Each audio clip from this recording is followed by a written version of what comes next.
Ona görə də əlhəmdülillah ki, dəyərli müsəlmanlar, dəyərli qardaşlarım, bu bir qısa bir xatırlamadır ki, yəni bu son 10 günündə daha həris olun. Ola bilər ki, kimsə bu 20 günü,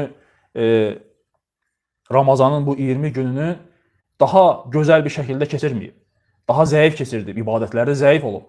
Ona görə də bu son 10 gündə, o son 10 gündə sənin üçün bir fürsətdir ki, ibadətləri artırasan, daha həris olasan.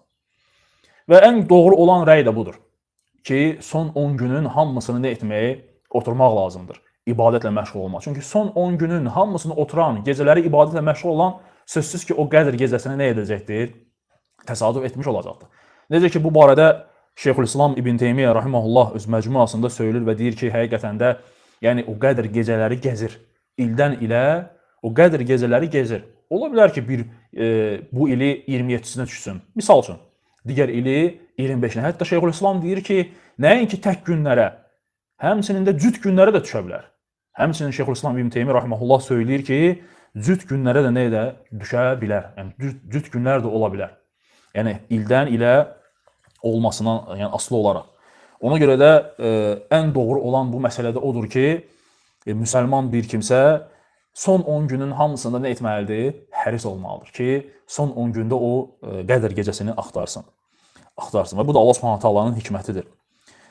Yaxşı, bəs əlamətlər nədir? Yəni bu gecənin əlamətləri nədir? Əlhamdülillah ki, bizdən əvvəlki müsəlmanlar da o gecənin əlamətlərini axtarıblar, izləyiblər və baxıblar havanın necə olmasına və bununla Qədr gecəsini tutmağa çalışıblar.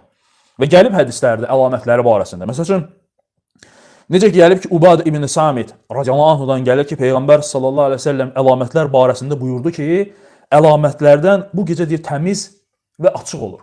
Və görəcəksiniz, həmin o gecə sakit, ulduzlar deyir, aydın, ay isə sanki deyir, parlayan bir nur kimi olur. Sakit və mülayim olur deyir o gecə. Və nə isti, nə də çox soyuq olar və bu gecə deyir, ulduzların uçmasına icazə verilməz. Səhər açılana qədər. Ulduzların uçması bilirsiniz nədir də? Başqa bir rivayətdə Allah Resulü buyurur ki, ulduzların uçması o şeytanları vurmalarıdır. Şeytanları vurmalarıdır. Və deyir, səhər açılana qədərdir. Əlamətlərdən biri də günəşin deyir, səhər tezdən tam çıxması şüasız, bədirlənmiş ay kimidir olacaq.